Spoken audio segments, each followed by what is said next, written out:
Hi friends, episode చూశారు కదా. ఎపిసోడ్లో మీకు ఏమి అర్థమైంది చిన్న కామెంట్ చేయండి. మరి సంజన బాధ ఏంటో, రీతు బాధ ఏంటో.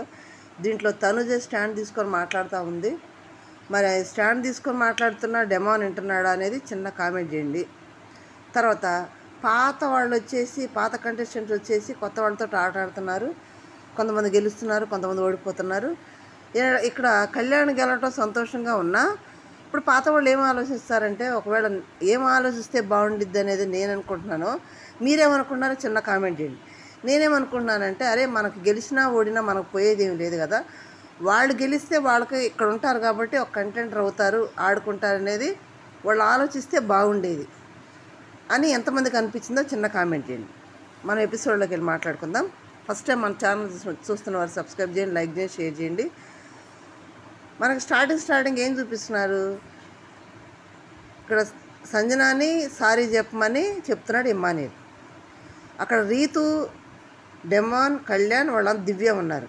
ఇప్పుడు అక్కడ ఏమవుతుందంటే, నేను ఓటేస్తేనే డెమాన్ వెళ్ళిపోలేదు కదా, కళ్యాణ్ వెళ్ళిపోలేదు కదా, మిగతా వాళ్ళందరూ ఓటేస్తే వెళ్ళిపోయాడు కదా అని అంటే దివ్య ఏమంటుంది, అక్కడ అందరూ ఓటేసేది ఒకటి ఉంటుంది, నువ్వు ఓటేస్తే వెళ్ళేది ఒకటి ఉంటుంది, అదే హైలైట్ అవుతుంది అన్నట్టు మాట్లాడి చాలా క్లారిఫికేషన్ ఇచ్చింది దివ్య. బాగానే ఉంది. నెక్స్ట్ డెమాన్ ఏమన్నాడంటే, ఆమె ఆ మాట అంది కదా, మరి నువ్వు సారీ చెప్పు సంజన గారితో అని రీతుకు చెప్పాడు. రీతు ఏముంది, నేను చెప్పను, తను చెప్తే నేను చెప్తా అంటే, సంజన సారీ చెప్తే రీతు చెప్పిద్దంట, లేకపోతే చెప్పదంట అని మళ్ళీ డెమాన్ వెళ్ళి సంజన దగ్గరికి వెళ్ళి, సంజన గారు మీరు ఆ మాట అంట కరెక్ట్ కాదు, మరి మీరంట సారీ చెప్పండి రీతుకి, రీతు కూడా సారీ చెప్పిద్దంట అంటే. ఇక్కడ ఒక విషయం అర్థం చేసుకోవాలి, అక్కడ రీతుని అనింది కానీ సంజన డెమాన్ను కూడా అనాలి.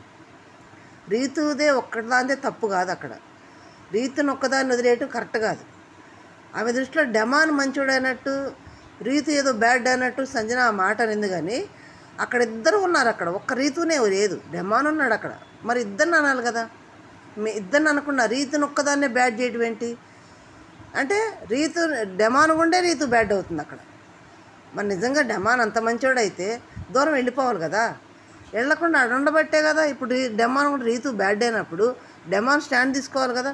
స్టాండ్ ఎక్కడ తీసుకున్నాడు, సంజన గారు మీరు ఆ మాట అంటే చాలా తప్పది, అక్కడ నేను ఉన్నాను కదా, నేను లేకుండానే ఆ అమ్మాయికి బ్యాడ్ నేమ్ ఎట్టొస్తే ఇద్దరం తప్పంటే ఇద్దరికి ఉంటుంది కాబట్టి, తప్పైనా రైట్ అని ఇద్దరికి ఉంటుంది కదా అని మాట్లాడకుండా సారీ చెప్పు అంటాడేంటి అంటే, సంజన దుట్లోనే రీతు ఒక్కతే తప్ప, రీతు ఒక్కటే బ్యాడ్డా, కళ్యాణ్ బెటరా అనే సంజన దృష్టిలో చిన్న కామెంట్ చేయండి. ఓకే, ఏదంటారు కదా సామెత, ఇద్దరు రెండు చేతులు కలిసి అప్పుడు అన్నట్టు, ఇద్దరు స్టాండ్ తీసుకొని ట్రాక్ నడుపుతున్నప్పుడు ఇద్దరు తప్పు ఉంటుంది అక్కడ. ఒకళ్ళనే బ్లేమ్ చేయడం కరెక్ట్ కాదు అక్కడ సంజన గారు. అదైతే నాకు ఇష్టం పట్టలేదు ఒక రకంగా. ఇంకొకటి, తను పెద్దది కాబట్టి స్టాండ్ తీసుకొని, ఇంతకుముందు నేను ఓటింగ్ చెప్పేటప్పుడు కూడా చెప్పాను, నీలిమా క్రియేషన్లో కూడా చెప్పాను, ఏమని, పెద్దది కాబట్టి కూర్చోబెట్టి ఒక మాట చెప్తే బాగుంటుందమ్మా, మేము పెద్దవాళ్ళం కాదు తిరుగుతుంటాము, కొంచెం కంట్రోల్లో ఉండండి అని చెప్తే బాగుండేది. మరి చెప్పానని అంటుంది, మరి చెప్పిందా లేదని మనకైతే తెలియలేదు. చెప్పాను నేను అయినా వినలేదని అంటుంది. చెప్తే బాగుండేది, చెప్పనప్పుడు అప్పుడేమన్నారు, నేను ఎన్నిసార్లు చెప్పాను మీరు వింటలేనేది కూడా మెన్షన్ చేసి ఉంటే బాగుండేది. డైరెక్ట్గా అనేసింది ఆ మాట ఏదైనా కానీ ఆ మాట అంటాం అక్కడ అంటాం తప్పు. కానీ ఇక్కడ డెమాన్ వెళ్ళి అడిగినప్పుడు, సారీ నేను చెప్పను, నేను చూసిందే అన్నాను, నేను స్టాండ్ తీసుకున్నాను, నేనే అబద్ధం చెప్పలేదు, నేను చెప్పను, తను చెప్తే అప్పుడు ఆలోచిస్తానని డెమాన్తో చెప్పింది. ఎప్పుడు రీతు చెప్తే ఆలోచించిందంట. తర్వాత నైట్ ఇంకా భరణి గారు, ఇమ్మానుయేల్ గారు సంజనను కూర్చోబెట్టేసి మాట్లాడారు.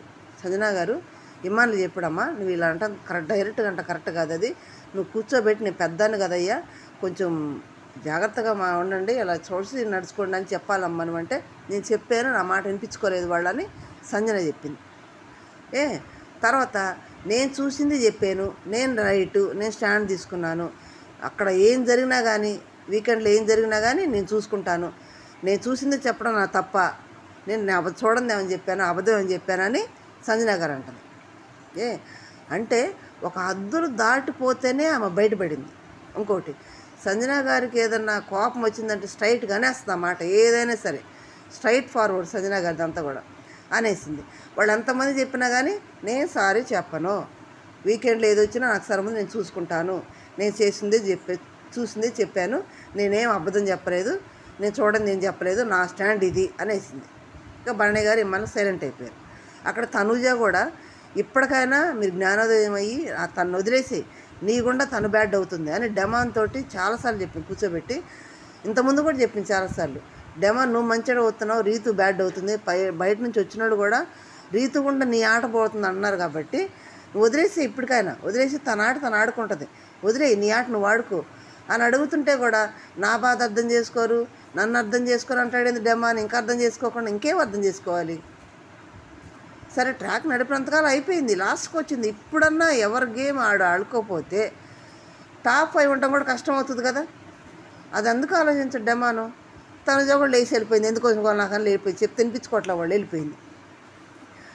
నెక్స్ట్ పాత వాళ్ళంతా వస్తున్నారు గేమ్ ఆడించడానికి వెళ్ళిన. అయితే మళ్ళీ మనకి ఒక బెనిఫిట్ ఏంటంటే ప్రియాంక కానీ శోభా శెట్టి కానీ వాళ్ళు సీజన్ 7లో ఆ గేమ్స్ కంటెస్టెంట్స్ అసలు ఏం ఆడతారు గేమ్స్. ఒక ఏడుపులు కానీ దిగుళ్ళు కానీ ఏముండవు, ఎమోషనల్స్ లేదు. గేమ్ ఆడామా, నామినేషన్లో ఇచ్చి పడేసామా, సైలెంట్గా ఉన్నామా, ఇదే. ఎంత బాగుంది ఆ సీజన్ అంతా కూడా, చాలా బాగుంది. ట్రాకులు గడిగుడ్లు ఏమీ లేవు. శోభా శెట్టి కూడా అంత అరుస్తున్నా కానీ జనం ఆ అరుపులకి వాటికి కూడా ఇష్టపడి చూసేవాడు ఉన్నారు శోభా శెట్టిని. వాళ్ళ ఆటలు నిజంగా ప్రియాంక ఎట్లా ఆడుతుంది అసలు గేమ్. మా అమర్దీప్ని బీమ్ బ్యాగ్ గేమ్లో ఎలా ఆడింది ఆ బ్యాగ్ పట్టుకొని. అలాంటి గేమ్ని మళ్ళీ మనకు చూసే అవకాశం కల్పించాడు కాబట్టి బిగ్ బాస్ థ్యాంక్స్ చెప్పాలి. ఇప్పుడు ప్రియాంక వచ్చింది స్టార్టింగ్ వచ్చి వాళ్ళు చిన్న ఫన్ ఏదో చేసింది. తర్వాత ఎవరిని ఎంచుకుంటారంటే కళ్యాణ్ ఏం చెప్పాడు, ఒక్కొక్క రీజన్ చెప్తా ఉన్నారు.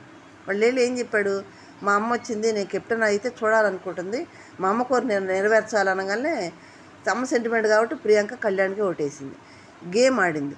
ఇక్కడ మనమైతే ఎలా ఆలోచిస్తే బాగుండిద్ది, వాళ్ళు మనకి గెలిచినా ఓడినా పోయేదేమి లేదు, వాళ్ళు గెలిస్తే అక్కడ ఉంటారు కంటెంటర్ అవుతారు అనుకుంటున్నా నేను ప్రియాంక. అందుకని ప్రియాంక గేమ్లో గివ్ అప్ ఇచ్చే క్యాండిడేట్ అయితే కాదు. అక్కడ అది పెట్టే కాడ కూడా అంత ఈజీగా పెట్టేదాన్ని కూడా అంత స్లోగా అది ఎట్లుందంటే ప్రియాంక కావాలని అట్లా చేస్తా అనిపిస్తుంది క్లియర్ కట్గా. ఇక్కడ కళ్యాణ్ నోటుతో పట్టుకుంటే కూడా ఏమనుకుంటాడు సంచాలక గుండి, అరే మనోళ్ళే గెలవాలి బయట వాళ్ళు గెలవకూడదని వాళ్ళు డిసైడ్ అయ్యారు కాబట్టి కళ్యాణ్ కూడా కొంచెం సపోర్ట్ ఇచ్చాడు. దాన్ని బట్టి ప్రియాంక లేజీగా కావాలనే కళ్యాణ్ గెలిపించింది అని నేను అనుకుంటున్నా. మీకు అనిపించిన తర్వాత చిన్న కామెంట్ చేయండి. అయినా కానీ కళ్యాణ్ గెలిచాడు, ప్రియాంక చాలా హ్యాపీగా థ్యాంక్స్ చెప్పేసి వెళ్ళిపోయింది. ప్రియాంకని మళ్ళీ హౌస్లో చూడటం ఎంతమంది సంతోషం అనిపించిందో చిన్న కామెంట్ పెట్టండి. నెక్స్ట్ గౌతమ్ వచ్చాడు. గౌతమ్ అంటే ప్రశాంత్ గౌతమ్ ఇద్దరు కలిసి ఆ కలర్ టాస్క్ ఆడారు చూడండి, హైలైట్ అది. నెక్స్ట్ మళ్ళీ అదే కలర్ టాస్క్ గౌతమ్ నిఖిల్ ఆడారు, అది ఇంకా హైలైట్. ఇద్దరే గౌతమ్ గేమ్లో ఆ కలర్ గేమ్లో అయితే అసలు ఏం ఆడతాడో అట్లా ఆడతాడు. ఇప్పుడు గౌతమ్ వచ్చాడు గేమ్ ఆడటానికి. ఎవరిని ఎంచుకున్నాడు? భరణి గారిని ఎంచుకున్నాడు. ఎందుకు ఇంతమంది కెప్టెన్ అవ్వలేదు కదా పాపం, అందుకని ఎంచుకున్నాడు. కానీ అక్కడ కన్ఫ్యూజ్ అయిపోయాడు భరణి గారు. ఇప్పుడు గౌతమ్ యంగ్ పర్సన్ కాబట్టి అట్లే చూసేసి అక్కడ పెట్టేశాడు. ఈ కన్ఫ్యూజన్ ఏం చేస్తుందంటే భరణి గారికి ఏజీ తగ్గట్టు అది అట్టేలేటు చుట్టం కొంచెం కన్ఫ్యూజ్ అయిన మాట వాస్తవం. ఎట్లా కన్ఫ్యూజ్ అయ్యాడు? ఆ ప్రెషర్ అన్నట్టుంది, ఏదో కెప్టెన్ అవ్వాలి లాస్ట్ కెప్టెన్ ఛాన్స్ అనే ప్రెషర్లో కన్ఫ్యూజ్ అయిపోయాడు భరణి గారు. వాస్తవం, కన్ఫ్యూజ్ అయిన మాట వాస్తవం. ఇడిదడి పెట్టి అడిదిడి పెట్టి సదరమే సరిపోయింది. గౌతమ్ ఏమో ఎట్లా అడుగు చేసి పెట్టేసి వేసేస్తున్నాడు. ఏజ్ కూడా డిఫరెంట్ ఉంటుంది కదా. వాళ్ళంటే అప్పుడు ఫ్రెష్గా హౌస్లోకి వచ్చినాడు, తనకి ఓడినా గెలిచినా పోయేది లేదు గౌతమ్కి. మరి భరణి గారి కంటే ఓడితేనేమో కెప్టెన్సీ లేదు, గెలిస్తే బాగుండు, మా అమ్మాయి కోరిక నెరవేర్చినట్టుంటుంది, కెప్టెన్ వాళ్ళ డాడీ అంది కాబట్టి నెరవేర్చినట్టుంటుంది. ఈ ప్రెషర్ ఉంటుంది, ఈ టెన్షన్ ఉంటుంది. దాంట్లో కన్ఫ్యూజ్ అయ్యాడు, ఆ పెట్ట రాంగ్ పెట్టేశాడు, గౌతమ్ గెలిచాడు. కానీ ఇక్కడ గౌతమ్ కూడా కొంచెం అరే నేను గెలిచినా ఓడినా పోయేది ఏముందని భరణి గారికి ఛాన్స్ ఇచ్చుంటే కొంచెం స్లో చేసింది బాగుండేది. కానీ గౌతమ్ గెలిచేసాడు. గౌతమ్ ఆటలో గివ్ అప్ ఇచ్చే ఛాన్సే లేదులే, గెలిచేసాడు. భరణి గారు అయితే పాపం అనిపించింది అబ్బా, చాలా బాధపడతా కన్నీళ్ళు పెట్టేసుకోగానే తనుజ వెనకాలకు వచ్చి పాడుకొని ఓకే వదిలే అంటుంది. అందరూ వచ్చి ఓదాల్సిందా కానీ మన దివ్య మాత్రం దూరం కూడా చూస్తుంది అబ్బా. ఎందుకు మన నామినేషన్ ఎఫెక్ట్ ఏమో దూరం కూడా చూస్తూ ఉంది పాపం. అయినా కానీ అందరూ ఓదార్చారు, చాలా బాధపడ్డాడు. పాప సారీ అని, అమ్మ సారీ అని, ఎందుకంటే అమ్మ కూడా కెప్టెన్ అని కోరుకుంది కాబట్టి సారీ అని చెప్పాడు. తను తప్పేమీ లేదు. తను ఇవ్వాల్సినంత ఎఫర్ట్ అయితే పెట్టాడు. ఇప్పుడు గెలిచింది ఓడింది పక్కన పెడితే ఎంత ఎఫర్ట్ పెట్టినది మెయిన్ కాబట్టి తన ఏజ్ తగ్గట్టు మంచి ఎఫర్ట్ పెట్టాడు. బాగా ఆడాడు భరణి గారు, దాంట్లో నో డౌట్. కానీ బాధపడ్డాడు. నాకు కూడా బాధ వేసింది కెప్టెన్ అయితే బాగుండని. ఎందుకంటే గౌతమ్ అన్నాడు లాస్ట్లో, కెప్టెన్ అవ్వని వాళ్ళు విన్నర్ అవ్వకూడదని రూల్ ఏమి లేదు. కెప్టెన్ అవ్వకుండా విన్నర్ అయిన వాళ్ళు కూడా ఉన్నారు, టాప్ 5కి వెళ్ళిన వాళ్ళు కూడా ఉన్నారు. మీరేం బాధపడద్దు, నెక్స్ట్ ఫర్దర్ స్టెప్ ఏంది ఆలోచించండి అని మంచి మాట చెప్పి వెళ్ళాడు. మరి అమర్దీప్ కూడా కెప్టెన్ అవ్వాల. నేను కెప్టెన్ ఏడ్చాడు పాపం. లాస్ట్ కెప్టెన్ బ్యాడ్జ్ పెట్టించాడు మన నాగ్ సార్, ఆశ తీర్చాడు. మరి టాప్ రన్నర్ అయ్యాడు కదా. అట్లాగే బర్నీ గారు కూడా మరి లాస్ట్ ఛాన్స్ ఏమైనా ఇస్తారని చూడాలి. పాపం అవ్వలేదు కాబట్టి మరి బర్నీ గారి చేత ఎంతమంది సపోర్ట్ తీసుకొని కెప్టెన్లు అయ్యారు అక్కడ. తనకు అవకాశం లేకుండా పోయింది. లాస్ట్ ఛాన్స్ ఇస్తారని చూద్దాం మనం. ఇంతవరకు అయితే బాగా ఆడారు. ఇంకా అప్డేట్స్ ఉన్నాయి. అప్డేట్స్ ఏంటి? నెక్స్ట్ అప్డేట్ ప్రేరణ వచ్చిందండి. ప్రేరణ వచ్చేసి ఈ ఎపిసోడ్ చూపిస్తాను. మనకు ప్రోమో వచ్చింది. ప్రేరణ నేర్చుకొని తనుజ ఆడింది. జస్ట్ మిస్, తనుజ ఓడిపోయింది, ప్రేరణ గెలిచింది. నెక్స్ట్ వచ్చి మానస్ అంటే గేమే. మానస్ వచ్చి డెమాన్ ఎంచుకున్నాడంట. ఇద్దరు కలిసి ఆడితే డెమానే గెలిచాడంట. డెమాన్ గేమ్లోకి వస్తే ఎవరిని గెలవనీడు, అది మనకు తెలిసిన విషయమే. డెమాన్ గెలిచాడంట. హారిక అంటే సీజన్ 4లో దేత్తడి హారిక అంటారు కదా, హారిక అమ్మాయి ఇచ్చిందంట. సుమన్ ఎంచుకుందంట. సుమన్ ఓడిపోయాడు, హారిక గెలిచింది. ఇప్పట్లో గెలిచింది ఎవరు? అక్కడ కళ్యాణ్ గెలిచాడు, ఇప్పుడేమో డెమాన్ గెలిచాడు. వీళ్ళిద్దరు గెలిచి ఉన్నారు. ఫస్ట్ కంటెండర్స్ ఇద్దరు అయ్యి ఉన్నారు. ఇంకా అప్డేట్ ఏంటంటే మన యావర్ ఉన్నాడు కదా, యావర్ వచ్చాడంట హౌస్లోకి. యావర్ ఇమ్మాన్లు ఇద్దరు బయట ఫ్రెండ్స్. మరి యావర్ వచ్చి ఇమ్మాన్యుయల్నే ఎంచుకున్నాడంట. మరి ఎందుకు ఎంచుకున్నాడంటాడంటే, నేను అనుకునేది ఏంటంటే మన ఓడినా గెలిచేది లేదు కాబట్టి మనం ఎందుకు కొంచెం స్లో చేసి ఆడినట్టు నటిస్తే ఇమ్మాన్యుయల్ని గెలిపించవచ్చు అనే ఆలోచనతోటి ఇమ్మాన్యుయల్ని ఎంచుకున్నట్టు, ఇమ్మాన్యుయల్ గెలిచినట్టు తెలుస్తుంది మనకి. ఒకవేళ ఇమ్మాన్యుయల్ గెలిస్తే లాస్ట్కి మిగిలేది ఎవరంటే కళ్యాణ్, డెమాన్, ఇమ్మాన్యుయల్. మరి వీళ్ళ ముగ్గురులో లాస్ట్ కెప్టెన్ ఎవరు అవుతారనేది కూడా మనం వేచి చూడాల్సి ఉంటుంది. ఇవి అప్డేట్ కానీ రివ్యూ కానీ. మీరేమనుకుంటున్నారు? సంజన తీసుకునే స్టాండ్లో ఎంతవరకు కరెక్ట్, ఎంతవరకు రాంగు? ఇకనైనా డెమాన్ తెలుసుకుంటే మంచిదా కాదా? వీళ్ళు బయట నుంచి వచ్చి ఆడుతున్నారు. వాళ్ళ ఆట మళ్ళీ చూసే అవకాశం బిగ్ బాస్ మనకు కల్పించాడు కాబట్టి బిగ్ బాస్ థ్యాంక్స్ చేద్దాం ఫ్రెండ్స్. చిన్న కామెంట్ ఇచ్చేయండి, లైక్ చేసి, షేర్ చేసి, సబ్స్క్రైబ్ చేయండి. Thank you.